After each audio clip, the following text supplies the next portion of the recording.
Do you recall ever telling anybody that these guys were hippies that came over here? The term hippie comes from Colonel Kroanick and Bill Ivory. Okay? That's where it comes from.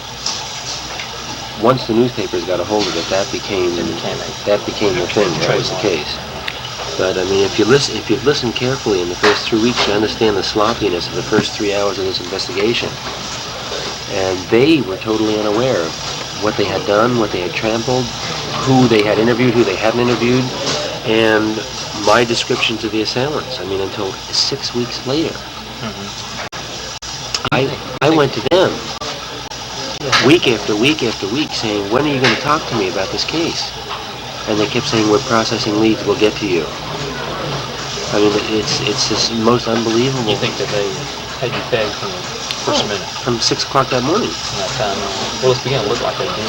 Sure. They told the FBI to be off the case, you know, meeting them, that kind of thing. Yep. These people,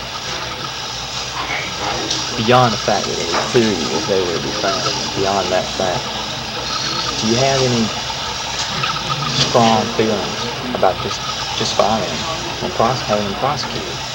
Just aside from the fact that, of course, it was clear to you in the case. Well, there's some real question as to whether they can be prosecuted.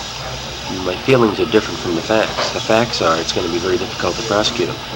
Well, the length of time? Well, they've tried to prosecute me with the same evidence. I mean, any defense attorney now would have a ball defending them. The government has so screwed up and lost and misused evidence that now there's never going to be a prosecution in the case. What about your feelings, though? Well, sure, I'd like to see him prosecuted. They've let Helena Stoeckley run around for 9 years knowing where she is and what she's doing. What about Helena Stoeckley? Are you convinced she's one of the people? I'm not convinced, but I think there's extremely strong evidence. I think it's highly likely. If they knew that, and if they felt that 71, whenever they questioned her, or if they, what? Is it pure bungling or what? Yeah. They didn't even know about her until August of 1970. They didn't even know about her. They claim they had her in custody, but they had her in custody in an alias, and they don't have a list of the people they had in custody. I mean, it's this unbelievable sequence of lie upon lie upon lie. Lying to cover up bungling, or just lying to get at you? Lying to cover up bungling is how it started. Just incompetence. Just incompetence. Is how it started. Was it characteristic of the Army as you had seen it to that point to be that incompetent, or what? I'm sorry? The Army. You've been in the Army before. Were you surprised to see the investigation? I was shocked. I was in the Green Berets. Yeah.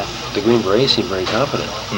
I was absolutely stunned. We didn't believe this for years. We didn't actually believe the depth of the incompetence until the end of the grand jury. I mean, it really was never clear how bad it was until we started getting some of their statements to the grand jury. Yeah. And then our worst fears were realized. Why did the grand jury indict you if they saw the same incompetence? I think it was put before them. I think you have to turn it around. Okay.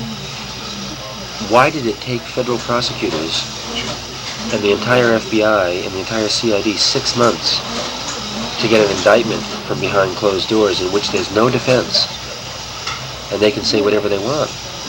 They can make whatever reckless accusation using third-hand information, using totally unsubstantiated statements behind closed doors to a jury that hears no defense. Why did that take them 6 months? I mean, that's what happened. I mean, I think any normal person, when confronted with mounds of evidence put forth by so-called FBI experts, would tend to think there's something to it. And it still took them 6 months to get an indictment. I think that speaks. You just don't think your case got heard in that? Well, we know it didn't get heard. They didn't call any defense witnesses. They won't even give us the testimony. They won't even give me my mother's testimony. My mother's testimony has not been given to me. They won't do it. Yeah. She gave them fingerprints. They told that their investigator at the grand jury was still saying my mother refused to give fingerprints. 5 years into the case.